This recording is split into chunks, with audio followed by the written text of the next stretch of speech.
Hey, did you guys know that the CIA has a website? And they have this X-Files section. I just found this. It says, take a peek into our X-Files. The CIA declassified hundreds of documents in 1978 detailing the agency's investigations into unidentified flying objects. The documents date primarily from the late 1940s and 1950s. So, and they even have some pictures from the CIA website. And I'll post the link below. Okay, so here's a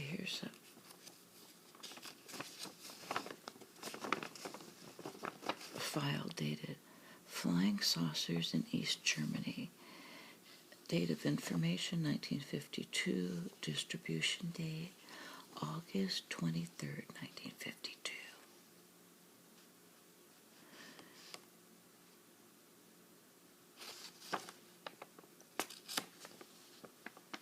From Germany. Okay. Flying Saucers in East Germany. Berlin, July. Furnished with the sworn testimony of an eyewitness to Oscar Link, a 46-year-old German and former mayor of Glarmerhausen, West Berlin, intelligence officers have begun investigating a most unusual flying saucer story. According to this story, an object resembling a huge flying pan and having a diameter of about 15 meters landed in a forest clearing in the Soviet zone of Germany. Link recently escaped from the Soviet zone along with his wife and his 6 children.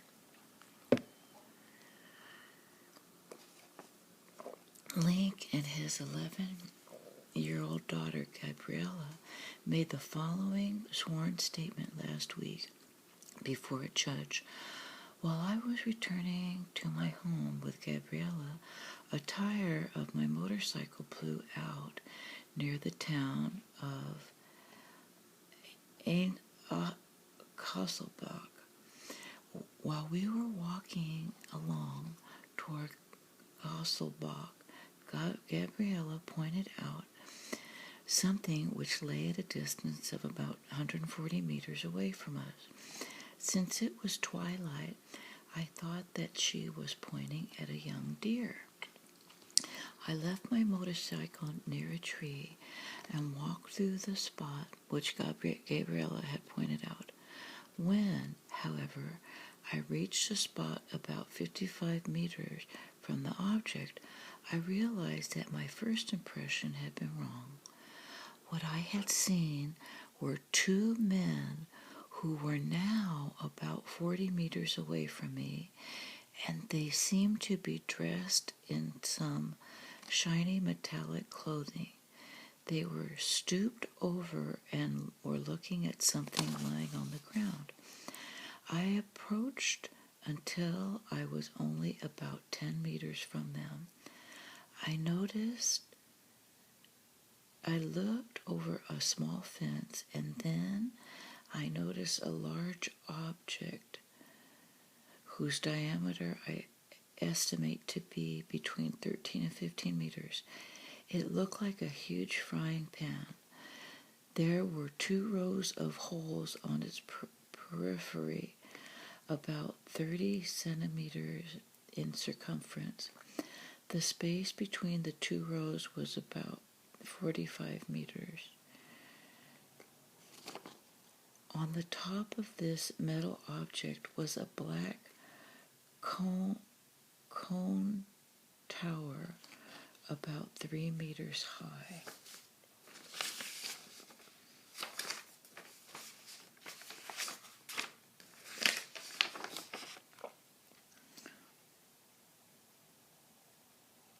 At that moment, my daughter, who had remained a short distance behind me, called to me.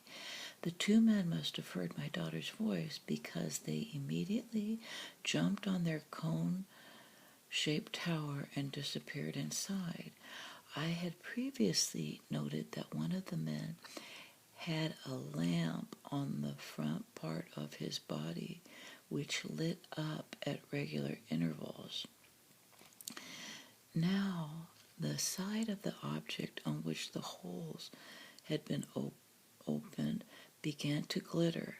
Its color seemed green, but later turned red. At the same time, I began to hear a slight hum. While the brightness and hum increased, the cone-like tower began to slide down into the center of the object. The whole object then began to rise slowly from the ground and rotate like a top. It seemed to me as if it were supported by the cylindrical plant which it had gone down. It seemed to me as if it were supported by a cylindrical plant which it had gone down from the top of the object through the center and had now appeared from its bottom on the ground. The object, surrounded by a ring of flames, was now a certain number of feet above the ground. I then noted that the whole object had risen slowly from the ground. The cylinder on which it was supported now had disappeared within its center and had reappeared on the top of the object. The rate of climb had now become greater. At the same time, my daughter and I heard a whistling sound similar to that heard when a bomb falls. The object rose to a horizontal position, turned toward a neighboring town, and then, gaining altitude, it disappeared over the heights and forests in a direction of Stockholm. Many other persons who live in the same area as Link later related that they saw an object which they thought to be a comet. A shepherd stated that he thought that he was looking at a comet moving away at a low altitude from the height on which Link stood. After submitting his testimony to the judge, Link made the following statement: "I would have thought that both my daughter and I were dreaming if it were not for the following element involved. When the object had disappeared, I went to the place where it had been. I found a circular opening in the ground, and it was quite evident that it was freshly dug. It was exactly the same shape as that conical tower. I was then convinced that I was not dreaming." Link continued, "I had never heard of the term flying saucer before I escaped from the Soviet zone into West Berlin. When I saw this object, I immediately thought that it was a new Soviet military machine.